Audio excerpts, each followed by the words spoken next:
ഗ്യാസിന്റെ വയറിന്റെ ബുദ്ധിമുട്ടുകളുമായി ഒപിയിലോട്ടോ online consulting എടുക്കുന്ന ആളുകളിൽ 10 ആളുകളിൽ ഒരു 7 ആളുകളും പറയുന്ന ഒരു ബുദ്ധിമുട്ടാണ് വയറ് വീർത്തുകെട്ടൽ, ബ്ലോട്ടിംഗ് എന്നുള്ളത്. നമ്മുടെ ഗട്ടിൽ അമിതമായി ഗ്യാസ് ഉണ്ടാകുമ്പോഴാണ് നമുക്ക് ബ്ലോട്ടിംഗ് അനുഭവപ്പെടുന്നത്. നമ്മുടെ ഗട്ടിൽ അമിതമായി ഗ്യാസ് ഉണ്ടാകുന്നതിന് പല കാരണങ്ങളുണ്ട്. പ്രത്യേകിച്ച് ഗട്ട് ഇഷ്യൂസ് ആയിട്ടുള്ള IBS, IBD ഒക്കെ അമിതമായി ഗ്യാസ് ഉണ്ടാകുന്നതിന് കാരണമാകും. അതുപോലെ തന്നെ ഹോർമോണൽ ചേഞ്ചസ്, പ്രത്യേകിച്ച് സ്ത്രീകളിൽ മെൻസസിന്റെ സമയത്തും പ്രഗ്നൻസിയുടെ ഭാഗമായിട്ടും ഒക്കെ ഉണ്ടാകുന്ന ഹോർമോണൽ ചേഞ്ചസും വയറിൽ ഗ്യാസ് കൂടുതലാകാനും ബ്ലോട്ടിംഗ് ഉണ്ടാകുന്നതിനും കാരണമാകും.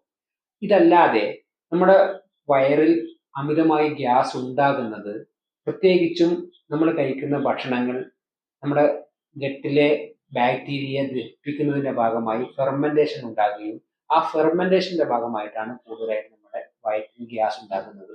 ഇപ്പൊ ചില ഭക്ഷണ പദാർത്ഥങ്ങൾ കഴിക്കുമ്പോൾ പ്രത്യേകിച്ച് ഹൈ ഫോഡ്മാപ്പ് ഭക്ഷണ പദാർത്ഥങ്ങൾ, ഉള്ളി, വെളുത്തുള്ളി പോലെയുള്ള ഹൈ ഫോഡ്മാപ്പ് ഭക്ഷണ പദാർത്ഥങ്ങളോ അല്ലെങ്കിൽ ക്രൂസിഫറസ് വെജിറ്റബിൾസ് ആയിട്ടുള്ള ക്യാബേജ്, ബ്രോക്കോളി, കോളിഫ്ലവർ പോലെയുള്ള വെജിറ്റബിൾസ്, പച്ചക്കറികളൊക്കെ കഴിക്കുമ്പോൾ ഫെർമെന്റേഷൻ അധികമാകുകയും അത് അധികമായി നമ്മുടെ ഗട്ടിൽ ഗ്യാസ് ഉണ്ടാകുന്നതിന് കാരണമാകുകയും ചെയ്യും. അത് കൂടുതലായിട്ട് ബ്ലോട്ടിംഗ് നമുക്ക് അനുഭവപ്പെടും.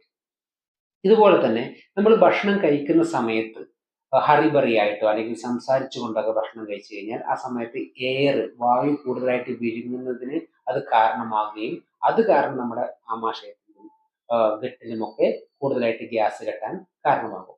അതുപോലെ തന്നെ നമ്മൾ ജ്യൂസോ വെള്ളമോ ഒക്കെ കുടിക്കുന്ന സമയത്ത് സ്ട്രോ ഉപയോഗിച്ചാണ് കുടിക്കുന്നതെങ്കിൽ കൂടുതലായിട്ട് എയർ വിഴുങ്ങാനുള്ള സാധ്യത അതിലും കൂടുതലാണ്.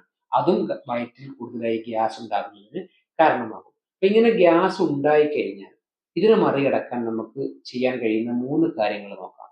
ഒന്നാമത്തേത്, എന്താണ് നമ്മുടെ ഗ്യാസിന്റെ കാരണമെന്ന് കണ്ടെത്തുകയും ആ കാരണത്തെ മാനേജ് ചെയ്യാനുള്ള ഒരു ശ്രമം നടത്തുകയും ചെയ്യുക.